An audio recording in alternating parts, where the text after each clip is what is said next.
ময়মনসিংহের ভালুকায় গত 2 দিন ধরে হালকা বৃষ্টি হয়েছে। এতে কিছুটা স্বস্তি ফিরলেও এর আগে টানা তাপদাহে মাছের খামারে ব্যাপক ক্ষতি হয়ে গেছে। পানিতে দেখা দেয় অক্সিজেন স্বল্পতা।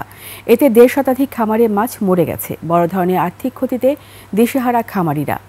ভালুকার প্রতিনিধি SM জাহাঙ্গীর আলমের তথ্য ছবিতে ডেস্ক রিপোর্ট। সানবিট সব দিবে সামাল। সানবিট ম্যাজিক প্রেস ডিশওয়াশিং এর মাথা ঘোরানো সলিউশন।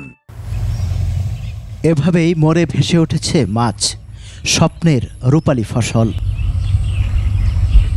টানা কয়েকদিনের তাপদাহে খামারগুলোতে দেখা দেয় অক্সিজেন স্বল্পতা, সৃষ্টি হয় অ্যামোনিয়া গ্যাস। এতে রুই, কাতল, মৃগেল সহ দেশীয় প্রজাতির মাছ মরে ভেসে ওঠে। 30 থেকে 35 টন মাছ আমরা উড়াইছি। আর যে পরিমাণে আমরা বিলো আছে আরও দেখা যাইতেছে যে আরো 30 টনের মতন হবে। যে ক্ষতি তার হয়েছে মানে তার ওড়ার মতন ক্যাপাসিটি নাই।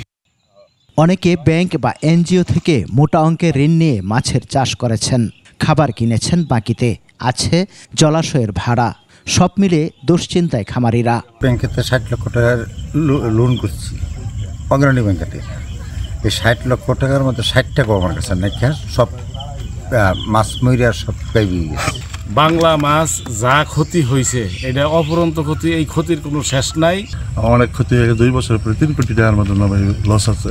সরকার আমাদের পূর্বের যে লোন আছে এইটা আমাদেরকে শিথিল করে দেয়, সুদমুক্ত করে, এবং পরবর্তীতে ব্যবসা চালানোর জন্য সরকার যেন আমাদেরকে আবার একটু সহযোগিতা করে।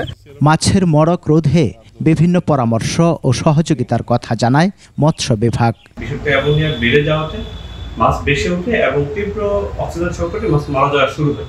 আমরা নিয়মিত পরিদর্শন করে চাষিদেরকে পরামর্শ দিয়ে যাচ্ছি।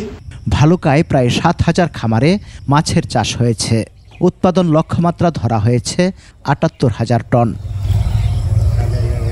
সমার ইসলাম, ডেস্ক রিপোর্ট, ২১ টেলিভিশন।